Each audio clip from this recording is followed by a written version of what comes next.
What's good? Welcome back to another edition of That Talk Podcast. I go by the name of Bacon. I got my co-host with me. It's your boy, Mr. Too Many Reasons himself. I'm here, man. It's another week, baby. We here, man. I'm surviving, man. You know how it is. You know how hard it is to be a black man in this time? Do you not understand how hard it is to be a black man in this time? Luckily, I got a beautiful wife that loves me. So, you feel me? She makes it a little bit easier to be a black man in this time. Shout out to shout out to Sony. PlayStation 5 came out and dropped. It's revealed this past week, baby. Oh! PS5, that new generations. You feel me? Bro, when you gonna stop playing on the PS5, come on the Xbox, man. You gotta come to the Xbox side, dog. It's the best side to play on. All right, look. You stop being a Falcon fan, I come play on Xbox. Hold up. What's up? And you know that ain't happening, so that's pretty much saying you ain't jumping on board. All right, but did you see the NBA 2K21 trailer? All right, look, bro. And I know you can agree to this, though, because you're a gamer and you appreciate the game. Yeah.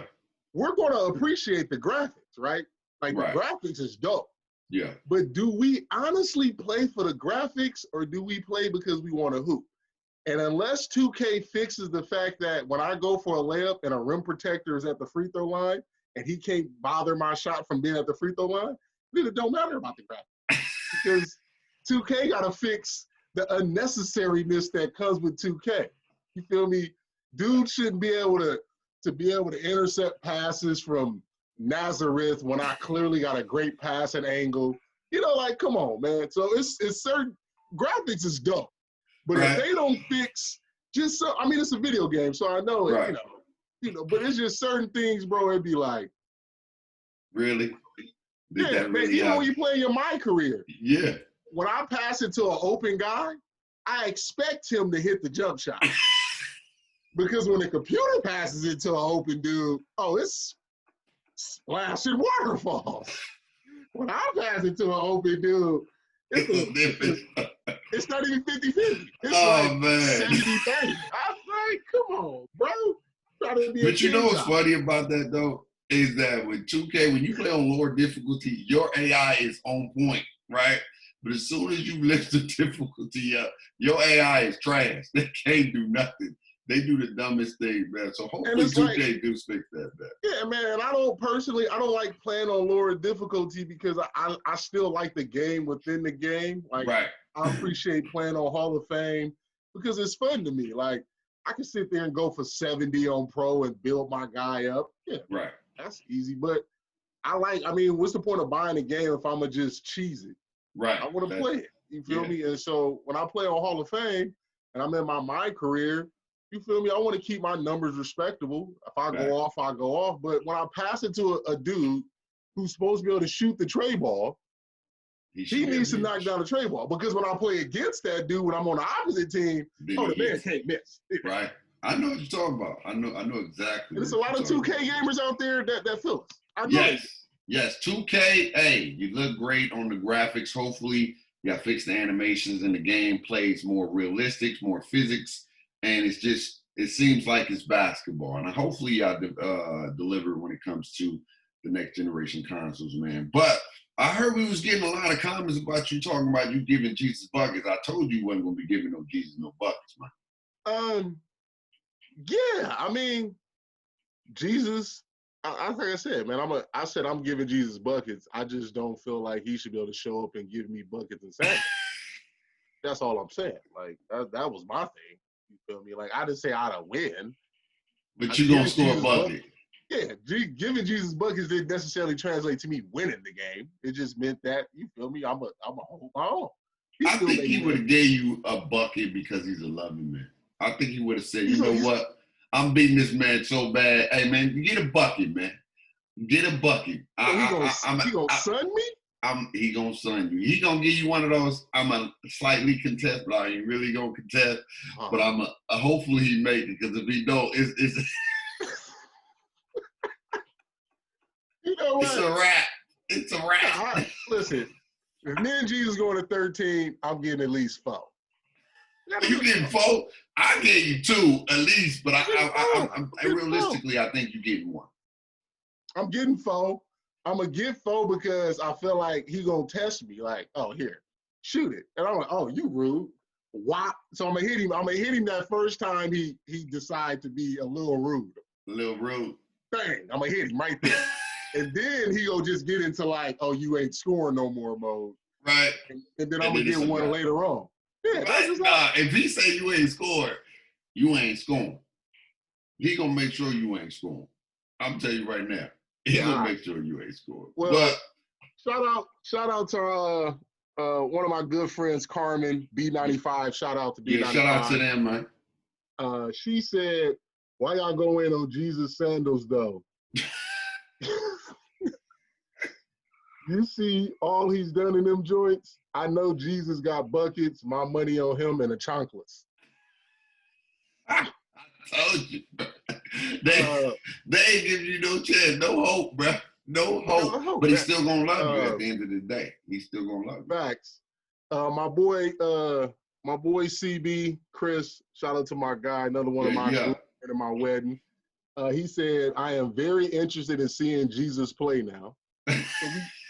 So I feel like we've sparked some interest. Right. We would love, I mean, now, you know, with the world going crazy, seeing Jesus hoop would be like, right. Hey, you know. That'd be monumental right there. That'd be monumental. A sneak peek into Jesus hooping. Like, I feel like, you know, I know our church people understand this is by no means one of those disrespectful situations. Right. It's an admiration of the gifts he's given us. Because I feel like if he's given all of us who hoop or play sports gifts, he's gifted too. So I would love to see that man. See his crossover, long heam, short heam, hezzy, splicky. That'd be crazy, man. But anyway, man, on to a real heated discussion today, or topic, I should say. And it's about the NBA season starting, or should we not start it, because players are thinking about sitting out because of what's going on in the world today. We got a lot of NBA stars like Kyrie, Lou Will, Dwight Howard, Austin Rivers, all chiming in on their opinions. LeBron, on who or not who, but should the NBA season even start up, or should we just call it quits for this season and try to figure out what's going on with our communities? What you, if you want, let's talk about some of the quotes that the players were saying. Well, I'm gonna start with Lou Will. Okay. Lou Will, got a couple of quotes. He said, "You're dying to get back in the house and drink a beer, watch us hoop, opposed to being outside fighting for your equality." And he also said, "We're fighting for a radical change. Sports has been a healing factor, and this climate is just a distraction." Wow. He's right.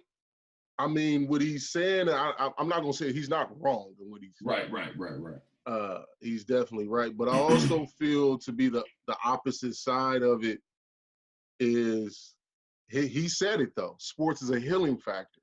Right. And don't nothing bring people together more than sports. Right. So I feel like that platform is probably going to be unfortunate because it's not going to be fans. Right. But that platform of people watching games together, man, is a very beautiful thing, man. Like, you know, you've been to sporting events. Yeah. And people of all races, colors, and everything, like, we may disagree on politics. Right. We may disagree on what we want to eat. But when you go to a sporting event and you're there cheering for the same team, whether you're the home team or the away team, there's a bond that is secret that don't nobody know, because as a fan, it's a struggle that goes within you, that fanatic. Right. As a fan is a fanatic. And like that's where things, you know, come to be together. And I feel like sports will kind of bring some sense of normalcy, normalcy to our society. I gotta say those are some great valid points. I think sports should be somewhat the model of, you know, moving forward as far as like how we can come together regardless of our skin complexion, and they come together for a common goal. You know what I mean?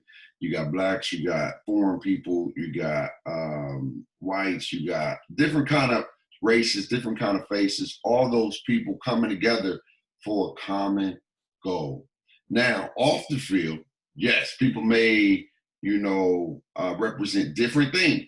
Like you saw it with Drew Brees in his comments. I don't know if you're really down with us or not, but on that field, quote unquote, those are his brothers. I would say in the con of that, when you say I'm just your brother on the football field when I'm helping you win, but I'm not your brother when it's off the field, that's a different conversation, right?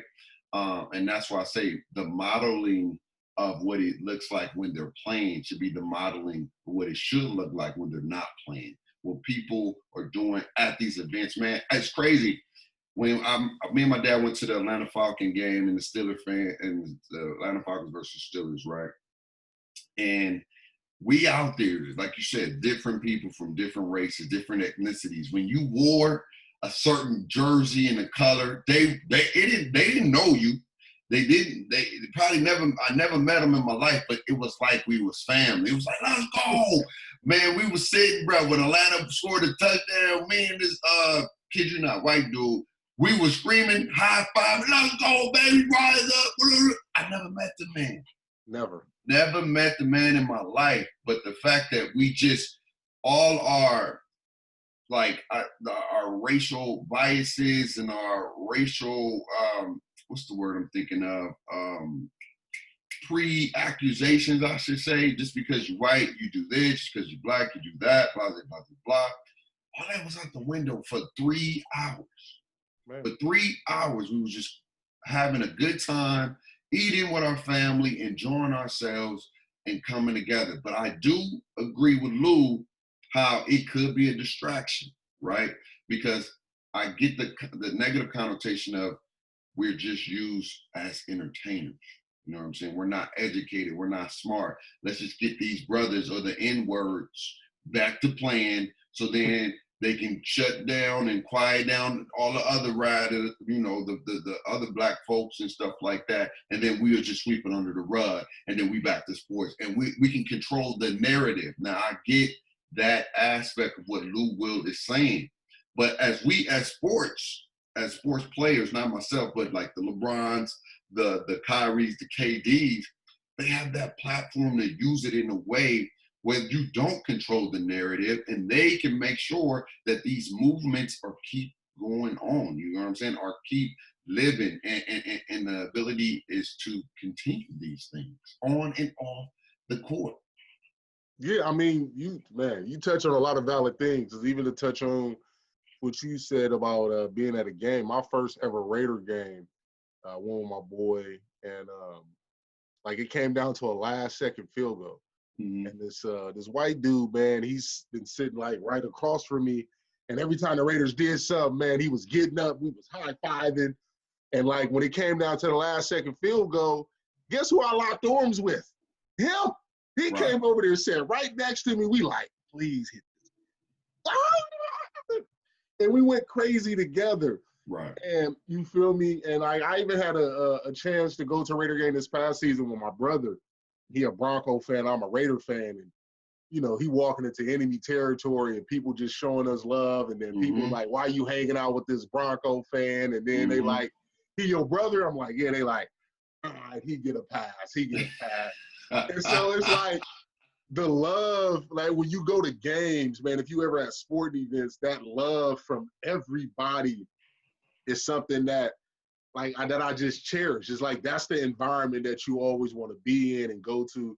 You know how it is going to Fresno State games, man. For real. It is Fresno State Bulldog fans are on one.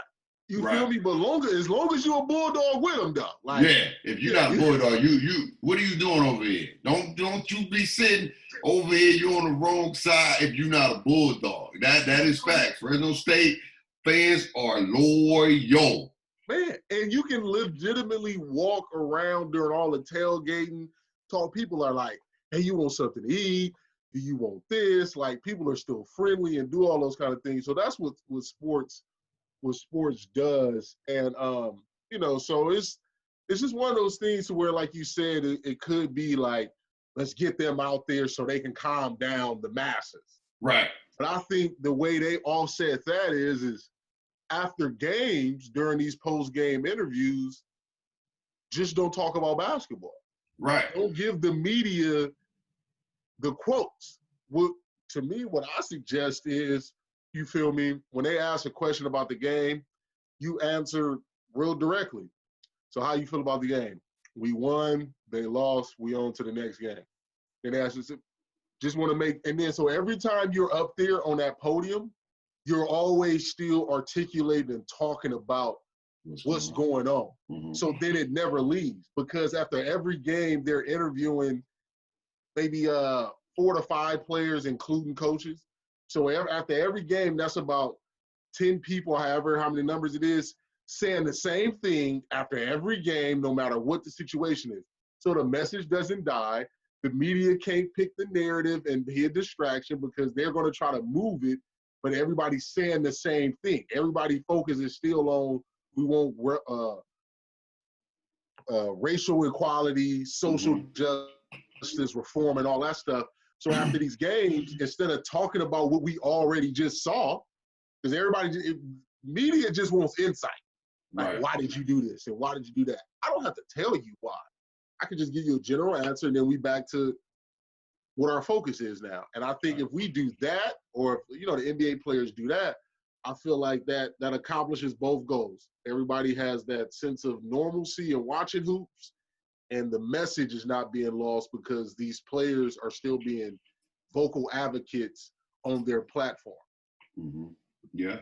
And Lou Will wasn't the only folks. My man Dwight Howard said something as well. Let me say the quote that he said. I'll sum it up in a nutshell. The man pretty much said, he said, I would love nothing more than to win my very first NBA championship, but the unity of my people would be even bigger than a championship. Yeah, because you got to think about it. The unit, like, I would want to know, is he talking about a united front as a whole nation? Right. Or is he more or less talking about the unity of the Black culture? Because that also ties back into what we've discussed. And, you know, we won't reform from all other things, but within our own culture, we're still being negative towards one another. We're still doing things to one another. So that'd be a question I would want to have for Dwight and talking about this. I mean, I believe, just, you know, based on that quote, I think he's talking about everyone. But I mean, I just think that's just going to be a hard bargain to drive to get a full united thing, because just certain people are going to be stuck in their ways. And you know, it's gonna be hard pressed to move certain people off certain things. I would agree to that. When it comes to unifying our own culture as a whole, that's going to take some deep rooted work. It's going to take longevity. This is not no overnight. It's going to be good in 5 months. We good, because we know it when we're in the times and we're dealing with it, it's easy. When everything goes back to possibly being normal, whenever that day comes, you can go out, you can do the normal things, and it's back to regular life that we all known to have. People sometimes forget about that work, right? When you're in jail, let's say some people that go to jail, right? They get out of jail. There are things that they have to deal with to better their life, right? The Right. system is worked against them to fail, right? It's harder to get a job. It's hard to get opportunities, and you really got to fight. And the strong-minded folks are able to figure out a way to make it happen without going back to their old ways of, I need to get this bread. I got to get it by any means necessary. Now, shout out to my boy D Wade, who talked about the Willie Lynch's letter, or the Willie Lynch letters, on how they systemically created slavery, and how they was going to still keep us enslaved without being quote unquote slave. It's a dope letter. Definitely must check it out. But he was talking about the system of how they created us to hate each other, to look down on each other, to compare one another. Like, why did this person have a fancy car and I don't have a fancy car? And this individualistic mindset of living, right? And so it's going to take some real deep-rooted work for us to have a collectively thinking mindset, because we know sometimes we think more about ourselves than individuals, or other people, I should say. We'll say, oh, as long as my family good, I'm good. Think about it. Look at the coronavirus.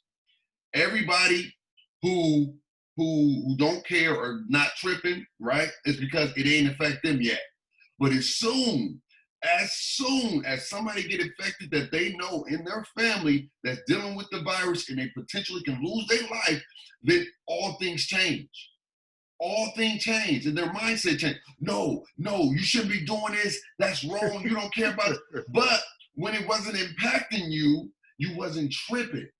And so I think when it comes to us as our people, it's going to take some rooted work to really bond together, to really create this Black unity that we would like to see, because we're going to have to create Black. Well, it's more than just coming together, because if you really want to have Black unity, you got to have Black wealth, you got to have Black power, you got to have Black businesses, you got to have those things, right? Not saying you only have to hire Black people. I'm just saying you have to have a seat at the table, on your own table. Create your own table to create these opportunities, to create that Black unity. Because if you don't, all you're going to do is continue to do the things you've been doing, continue to support the business you've been supporting. Nothing wrong with that, because you're entitled to that. But I'm saying, if you really want to know what Black unity actually means, it's going to take more work than just 4 months. It's going to take a freaking century of work and just rebuilding. A lot of consistency, and so that's why when I look at my guy Kyrie and the things he's said over the past few weeks about he's willing to risk it all for reform and all this and that. All that is very admirable. Right. What he's willing to sacrifice, like that takes a real man to go do that. Right. And I respect him for it. And there's no disagreement here for me. But when I look at it, it's like, at this rate, do we ever return back to sports? Because it's not going to happen. Like, as you just said, it's not about to happen in the next 5 months. We're not about to wake up in five months from now and be like, woo, boy, everybody is cool. Right. You feel me? Like, come on, so man. it's like, do you just want to end sports in its entirety? You feel me? Because that's just kind of where, to me, that's kind of the message that I'm getting. And it's maybe not their intent, but that's the message I'm getting, because this is not just a basketball season thing. This is a for sure lifetime generational thing. Mm-hmm. And so we can't sit there and say like, all right, well, let's just get rid of basketball right now to fight this good fight for 6 months. Because after 6 months, you feel like you've accomplished something. What are we doing? Are we sitting there? Are we showing, some of these owners like, hey, you feel me? Y'all not about to just control our Black players. And it's like what is the real common end goal? And that'll be, that's where my focus is, because a lot of these players, a lot of these young players at the end of the bench, players that are on small contracts, need this. You feel me? They need this. And it's like, my question, to some of these players is if say the coronavirus doesn't hit, boom, and we still had a situation with George Floyd, would you be willing to right now, because it happened at or around when the finals was kicking off, if you was playing in the finals, Kyrie, would you be willing to say at that moment, nah, I'm good. I'm good. Like, I'm good. I'm going to go do this justice thing, and I'm going to let my teammates do that. I don't think you will, because then you just leaving your brothers to go fight without you. And yeah, they will respect it, but it's like, this is a once-in-a-lifetime opportunity. Some of these players may never get back to another championship. Right. Making it to a championship is for real. Having an opportunity to win a championship is still once in a lifetime. And not saying this moment in this situation is not once in a lifetime, but a lot of these dudes' careers and everything just doesn't go as planned. Like, again, Kyrie can speak, but it's just like, it's hard. Everybody has to kind of open up their mind to think about everyone. So to me, unless all the players who say they don't want to play, and again, I don't want to be in nobody's pockets, but unless you about to sit there and start divvying out funds to help some of these other young brothers who ain't made it to that level yet, then you may have to really strongly consider, like, you know what, this is what I want to do for me, not necessarily saying everyone has to go do that. No, you got legitimacy in that retrospect, and if Kyrie did want to sit out, more power to him. My thing is this. I'll put it this way. So that means every black man that has a job should not go to work, if that's the case. Every black man that has a profession, because we most likely 9 times out of 10 work for a white supremacist or somebody that is of a different ethnicity. And even if, say, we got, like, even at Fresno State, our president is Latino, the hires up are white. So they control majority of how we can implement things at our university, even though the president may have some kind of say-so, per se. So that means every black person that has a job shouldn't work. If we're going to say that is the way we're going to, quote unquote, make change, then that should be across the board, if that's the case. But it can't be the case because there's things we got to do to provide for our family. You know what I'm saying? It's either this or that. If you don't go to work, you don't have a job, and the only unemployment will only go so long, so you probably won't be able to support your family. Then you on the streets or whatever the case may be, and that's what the white support. That my thing just went off on your boy. Hold on, and that's what the white people in power will want. They don't want us to have no job. They don't want us to have no bread. They don't want us to have no power. They don't want us to have any kind of access to what they have access to. So in my opinion, and I could be wrong, but this is my opinion, I feel like not playing and not going to work is a way of us just giving up. You know what I'm saying? It's a way of giving up. We got to use these platforms to promote change. So I will encourage like people like Kyrie, if that's the case, don't play for the money, play for the love. And then use your voice on that platform to continue to invoke change, to promote change, to promote different things, to promote new policies, new structures, and start to uplift your people in different ways. Giving up is not the way. It's not the way, and not doing it, just saying I'm not going to work. I'm just going to sit here and support my people. No, you need money. At the end of the day, we need resources to create things. Things ain't just going to happen on the fly without bread. Because if they do, you know who's going to donate? The people at the power to be. Oh yeah, I donate $50 million. Now who's at the top of it? Who created it? Who controls it now? Yeah. I gave you $50 million. You didn't have no money. You didn't play. You broke. So without me, this wouldn't be this. You get what I'm saying? This wouldn't be none of this. And then they control. And then again, it becomes they control that.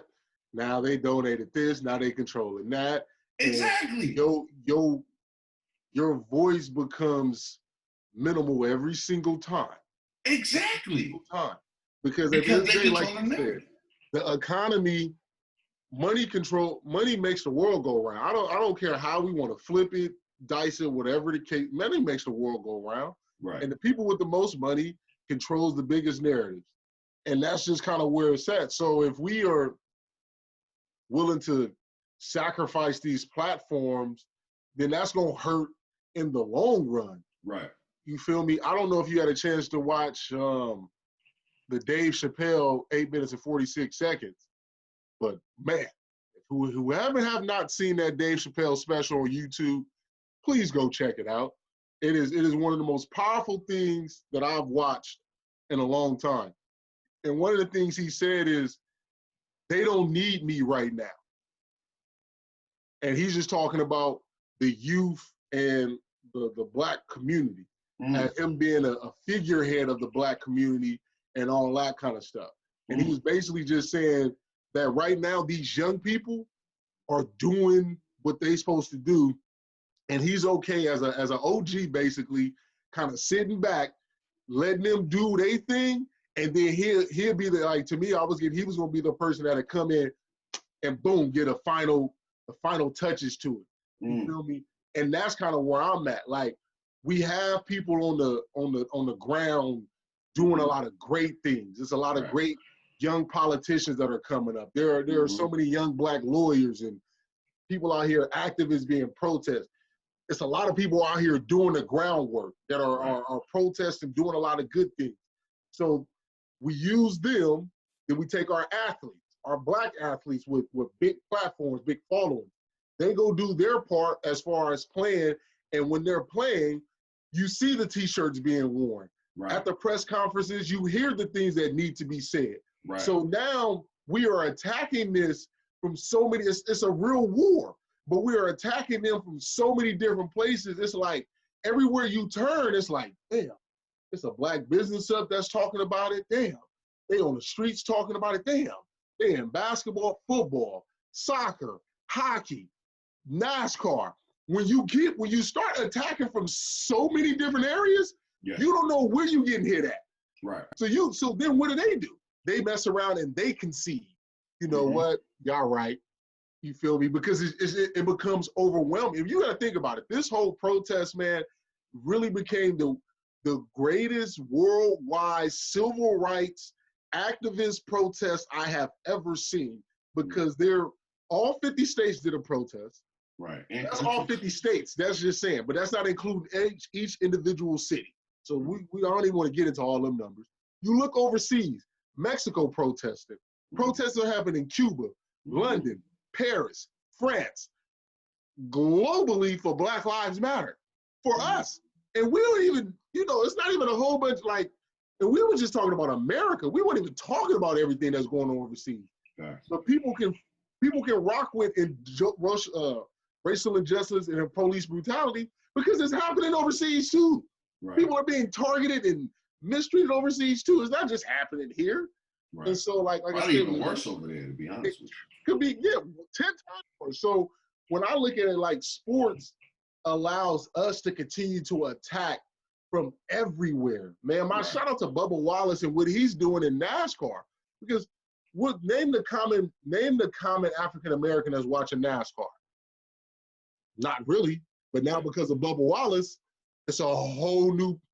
Now it's a new new viewership. New wave. A new wave of people. You feel me? I would like somebody like Tiger Woods in that golf realm. Again, most common people ain't watching and playing golf. Most common Black folks, ain't watching and playing golf.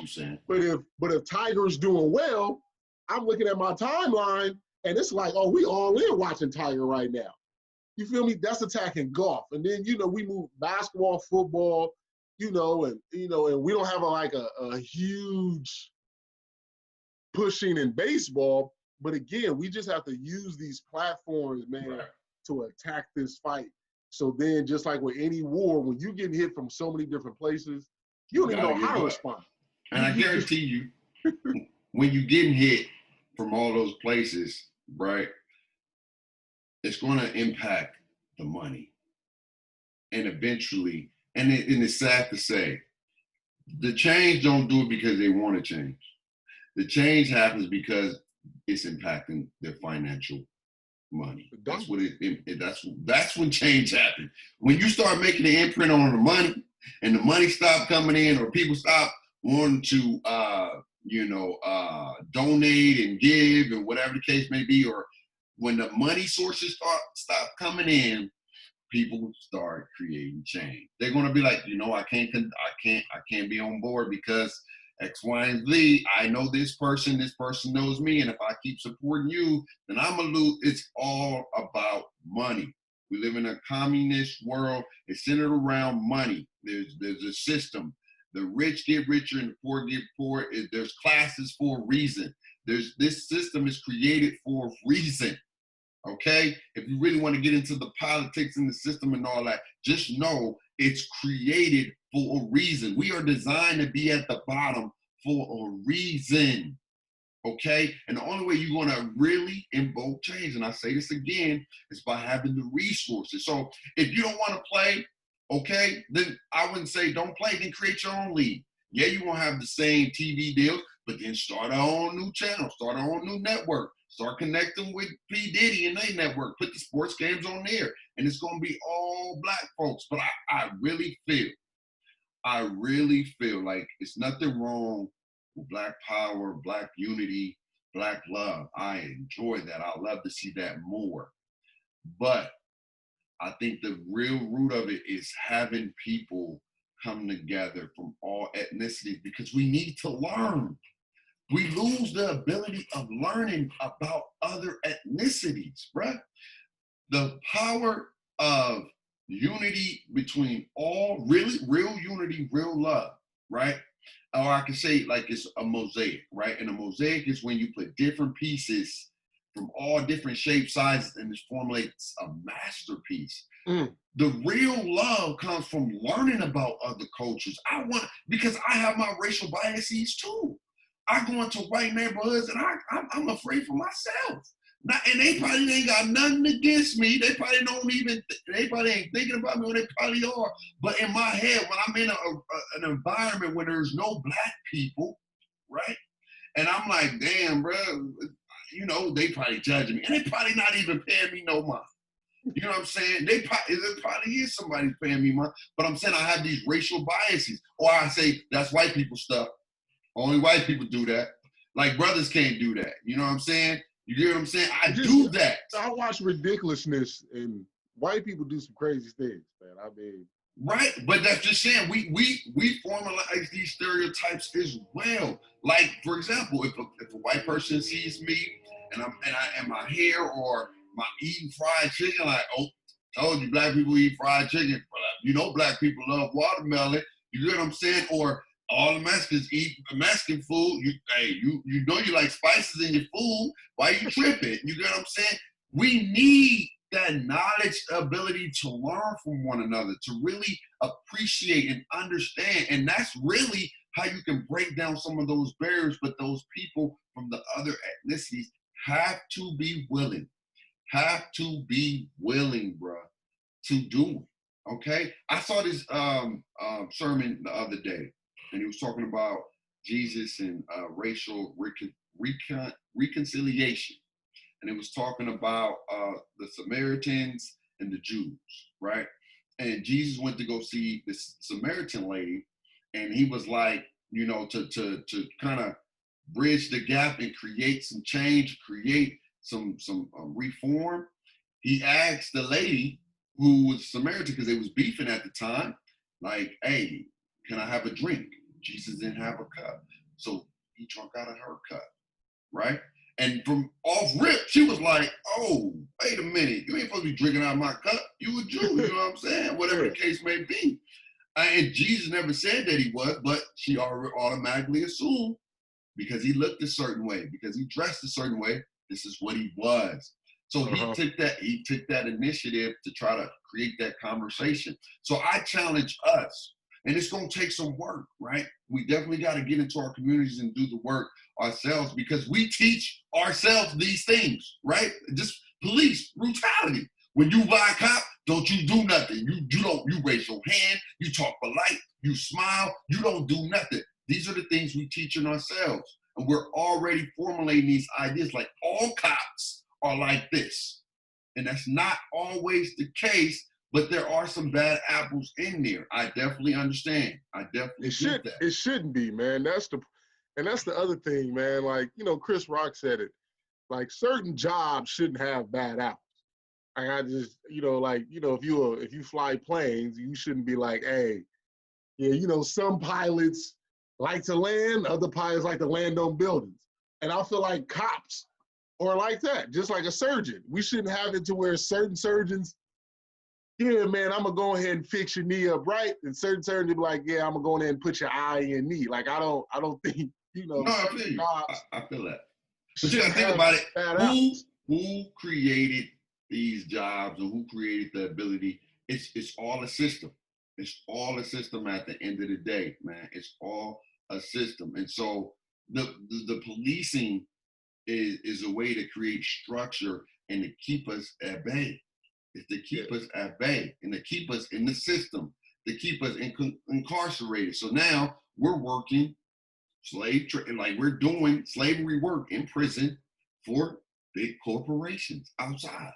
You know what I'm saying? So it's all a system. But all in all, what are your opinions? We've heard some of the opinions of the players.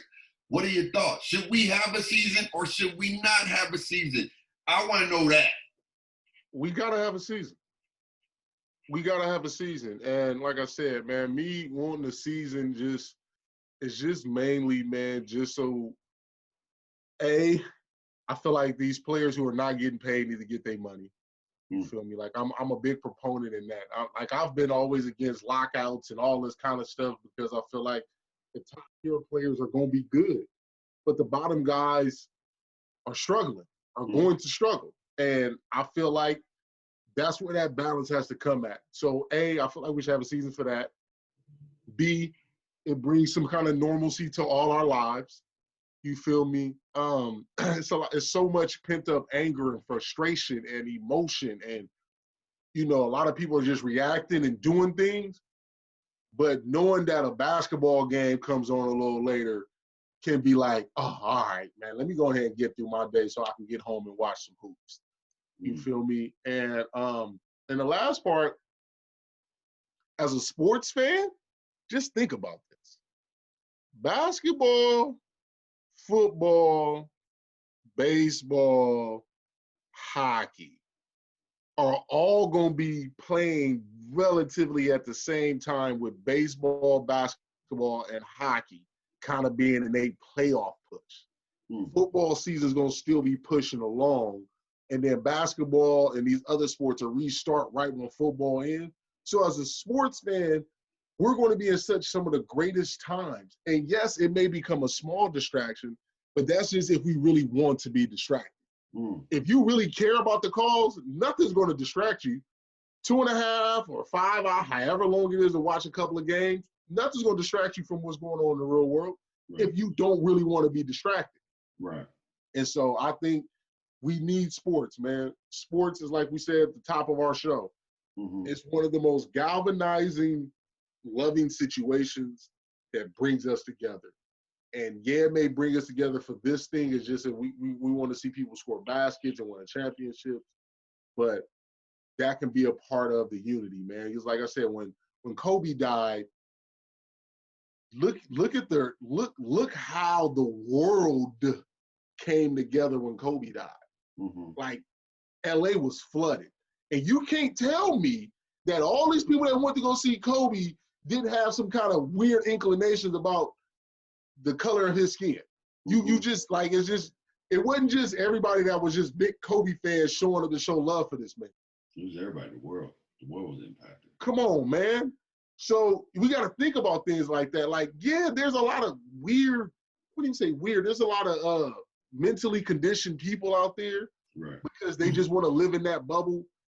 But I'm willing to get a benefit of the doubt, man, that the world is split like 70-30 of 70 a lot of good people, and just that 30% is just a lot of just people just gonna be that 30%, no matter what we do. So I'm with sports coming back, especially hoop. And man, I need to see my Lakers win a championship. LeBron needs it for his legacy. Because otherwise, like I told y'all, he don't win a ship. He will be on the Mount Rushmore in Wichita, Kansas somewhere. He ain't gonna be on my Mount Rushmore. That's cool, because that's your Mount Rushmore. Ain't nobody gonna go check it out if LeBron not on I'm gonna have two. I'm gonna have my Mount Rushmore in Wichita, Kansas with LeBron, and then my LA Mount Rushmore right outside the Hollywood sign. It's gonna be somebody else up there if you don't bring a shit. You could have said Akron, Ohio. That would have been much better than Wichita, Kansas. What does Wichita, Kansas even got to do with LeBron? I don't even think people in Wichita, Kansas probably like, I don't even know who LeBron is. Exactly. It'll just be something that when you pass through Wichita, Kansas, like, damn, that's a nice monument. So you'll keep on passing. In my opinion, with everything's going on, we just had another police shooting. There's some suspicious about potential brothers being hanged in Southern California. There's a lot of bad things going on in this world. We're still dealing with the coronavirus. We're still dealing with the whole police reform, and we're still dealing with Donald Trump, okay? We're at a very, very, very troubling challenge times right now, I should say. But in my opinion, when I learned in class, it was about racial battle fatigue, right? And it's like after a while, you just get fatigued, you get burnt out. You constantly keep seeing the same things over and over again. You're constantly in these battles. You're constantly in these conversations about Black folks and what we're dealing with. Shout out to my man, Dr. Raheem, on teaching us about this. And you just get tired. You just get drained. You're just like, I'm tired. I'm done. I'm fighting to keep the good fight, but I am just drained because all I see is a lot of negativity and a little bit of love, but then negativity, then a little bit of love, and a negativity and a little bit of love. And sports, I don't care how people try to shape it. You can say we're used as entertainers regardless. Sports is a way that we use, it's a therapy that we use for healing. Man. It's a therapy to forget about what we're dealing with just for those 3 hours, okay? We all have hobbies. We all have things that we just use to mentally just cleanse ourselves, to get back, to recenter ourselves, to go back out there and do the work. And we haven't had nothing on TV, and I get it. It is for entertainment. It is for making the right people money, but we can use that to flip it if we want to. We have the platform to do. Shout out to Colin Kaepernick for taking a knee, because that's what he did at the national anthem in one of the biggest sports genres ever in the NFL, and he took a knee. He took a knee, and yes, he got ridiculed for it, but see, we didn't have a lot of support from each other. Where was the Black unity then? Okay, so this is an opportunity for us to show Black unity in the sport, or just in sports in general, where it's predominantly owned by Black people. We can control the narrative. We can control those things, or try to, at the end of the day. Because if you really want to control, you got to have your own. You can't, at the end of the day, you got a job. This is what you signed up for. This is what you got paid millions of dollars for. If you don't want to do that job, then it's no power to you, no issues with you. You can quit. You don't get the money. You do your own thing. Ain't nobody going to look at you any differently if you really, really, really, really don't want to play basketball, okay? You can quit. But at the end of the day, this is a business. That's what it is. This is not, oh, we play for having fun. No, God dang it. This is a business. This is to generate profit.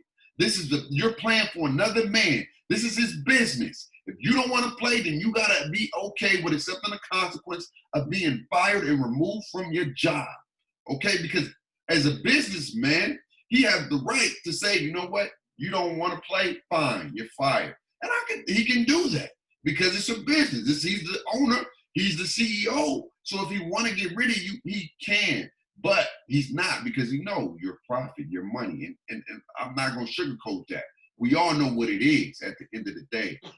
But sports can be used in so many different ways if we choose to allow it to. And like you said, back to your point, if you really into the movement, if you really into something, there's people who don't even watch sports in general because they're so focused on other things that they're doing out in the world and things like that. So if you really allow sports to take away from the message, then you really wasn't in it for the real cause anyway. Fact. Because if you positive and you passionate about a movement, there's nothing, and I mean nothing, that's going to take you out of your mindset of making change and trying to continue to stay with the protest. So if you really get distracted, then you really wasn't invested. That's just really what it boils down to. And we don't want you. We don't want you. You feel me? So that goes back to Lou Will about, Lou Will saying being a distraction, Kyrie basically hinting that it'd be a distraction, Dwight saying it'd be a distraction. It's only a distraction to those who were never really about the cause to begin with. Exactly. So, so if y'all are about the cause, which I believe Kyrie, Dwight, and Lou is about the cause, y'all are going to be about the cause. And they are the people who we need. They don't need to be worried about the people who are going to be distracted, because they was going to be distracted anyway and didn't really give a damn.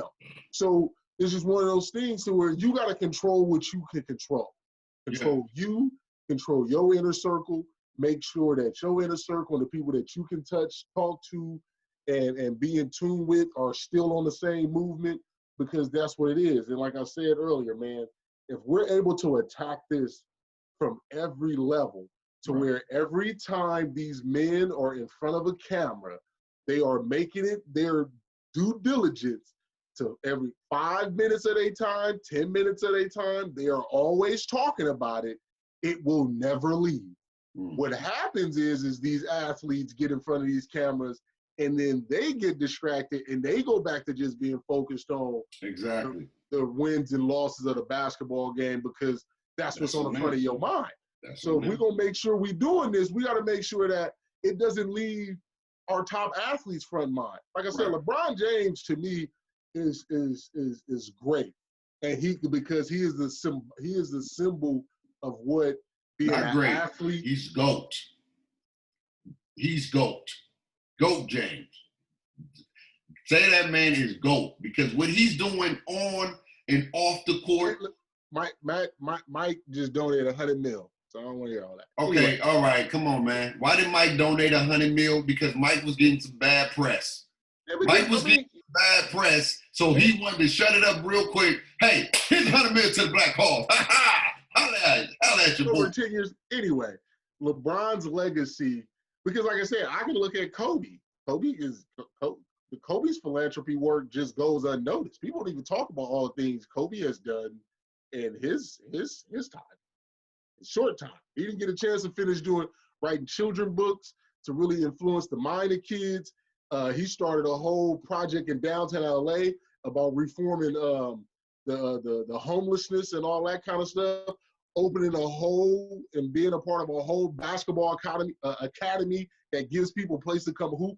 So, if we can do legacies, Kobe's alone in that same. Yeah, I never said he was. I'm just saying, but LeBron is the staple. Whatever. LeBron Again, I appreciate and I love LeBron because of the man and who he is. I'm not going to give him the GOAT status because basketball is different than him as the greatest of all time means on and off the court, in my opinion. Well then Kareem Abdul-Jabbar is the greatest of all time. He's one of them. He's not. He's the because nobody numbers stack up to him, and his social activism is still head above still a whole bunch of other people. I feel that, but I just feel like LeBron, you can't. What he's doing. Kareem ain't got no school. Kareem ain't do no graduation for black folks or people who didn't have. Come on now. Jalen Rose got a school. Yeah, right, shout out to Jalen Rose, though. But Jalen Rose put up the numbers like that. Jalen Rose is a great person in this industry of sports broadcast. I rock with Jalen Rose. He's one of the GOATs. He's going to be up there and probably even better surpass Stephen A. Smith because he keep it real. He keep it funky. He keep it legit. He tell the truth. But that's what I'm saying. I give LeBron the Man of the Year GOAT award because but he do this every year. You can't say the man does this every year. I'm just saying man of the year as far as like I'm talking about all the time, not just like man of the year as in right now. I'm giving the man his due. Okay. What he means to our Black community is big. Mm-hmm. Like what he means to our Black community is big because he's not a shut up and dribble guy. He's a dribble and get things done guy. You feel me? And I respect him for that. Like he's just one of those dudes who I want to go meet because I just feel like when you're around him, you're gonna learn so much. And he's regular. Like he's gonna have a regular conversation and be as normal as possible. And so, we need the LeBrons. You feel me? We need the Kyries. We need them all. You feel me? Because everybody got to do their part in attacking this war. And again, if we're attacking this from so many different levels, so many different angles, people are going to start to conform it. And like you said, worst case scenario, we really want something, we take all our Black athletes and we go create our own. Right. And if we technically not about to go do that, then we got to work with what we got doing it and attack it right in front of these people. And you feel me? Let's get this NBA season back going. So Lakers gonna win a championship. So LeBron can be on my Mount Rushmore in Hollywood. You know what? Before we get into because I got something for you this week. It's gonna be. I thought it was. We scripted. Because I got basketball last week, and you got football. So you get basketball this week, and I get football. No, it was the opposite. What you mean? You got me for basketball last week. Remember, because we talked. Damn, you lucked out, bro. Because I had the juices. I had something. I got that fire for you. I had something. At the end of the day, when it's all said and done, use your platform to promote change. I do it now in that education. I talk to people. I reach out to folks. And I try to educate them and I try to educate myself because I'm all about unity and love for everybody. I want love in my community, but I also want to be able to get that love outside of my community and feel support and feel welcome and feel encouraged to be I can be myself or whatever the case may be, doing the bigger work. Because I really feel like the work within yourself and your community is hard, but it ain't as hard as helping the bigger landscape of everything, of trying to create a unified world where we can be legitimately loving, caring, and supportive of each other. I don't want to just be like, I only buy from Black people. No, I don't like, I just me, I don't care. Y'all can ridicule me or what. That's not how I vibe. I want to be able to buy from Blacks, Asians, Latinos, Latinas, white folks, because they may have some things that I want to know more about. I want to try, or I want to do, or whatever the case may be. I want to put myself in uncomfortable situations so then I can be comfortable. That's the only reason why I don't feel a certain way when I'm around people that I'm uncomfortable with, because I've never been in those situations. But when you are in those rooms and you are in those situations, you become more comfortable. I like that work. I like the work within, but I like the work on the outside as well. And I think that is the real big root of all of this, is work within your Black communities, your Latina, your Latino communities, your white communities, your Asian communities, whatever community you represent, work within those, build those changes, and then start doing the real work, which is outside. Because it's hard to go talk to a white person at a store and than it is to go talk to a brother at a store.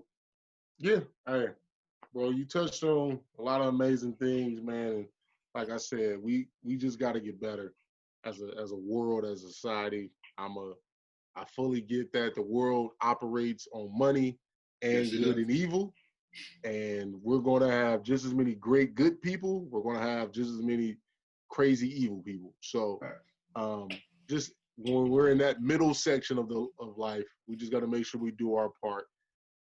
At the end of the day, man, let's bring back sports. Let's bring back the unity sports brings, and let's still work in unison with sports. Sports shouldn't be the end all be all. Yeah. Sports should be a piece of the puzzle to while we're working and we're using that platform. So yeah.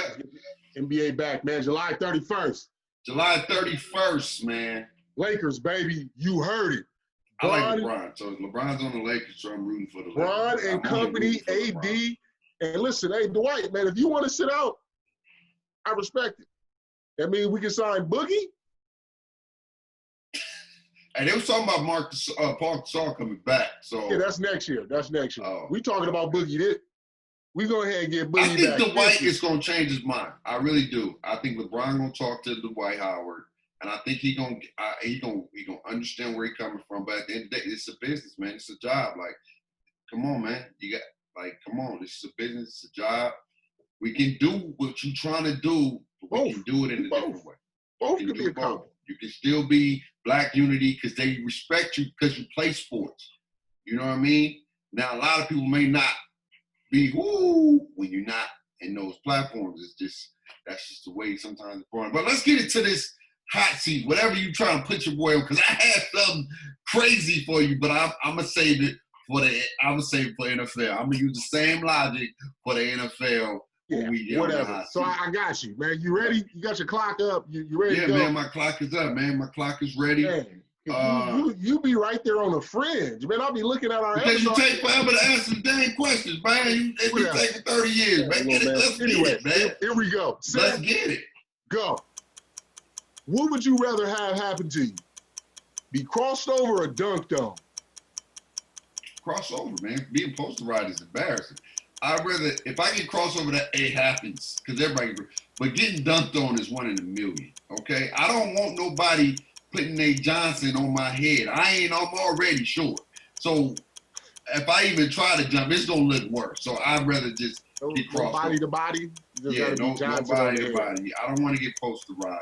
Especially, nope. So you okay with the stumbling and fall? And that's cool. That's cool. That happens because I got an opportunity to get them back.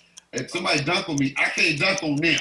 So I got to do something. The Fisher Price for it. All right. Anyway, game tied at 2. I mean, not game tied at 2, but game is tied. You got a 3-point shot. Who did you rather have shoot the shot to win the game? Ray Allen or Reggie Miller?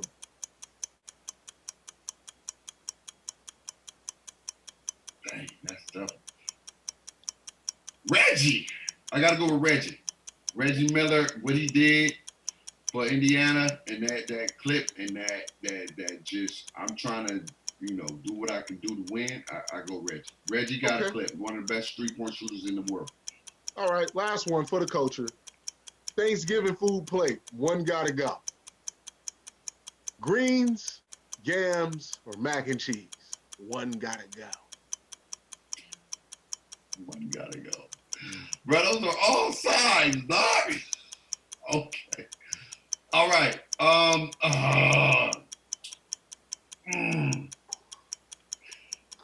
Okay, we need the greens because that's the only thing green that's going to be on the plate. So I got to keep the greens. The yams, I got to keep those as well because it's high in fiber.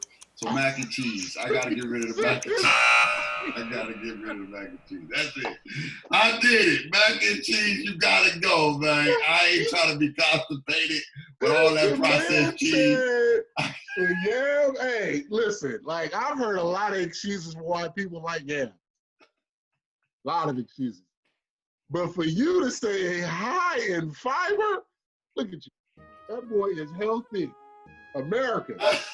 My man is on his health tip. Shout out to my bro Bates and his health tip. Appreciate you, bro.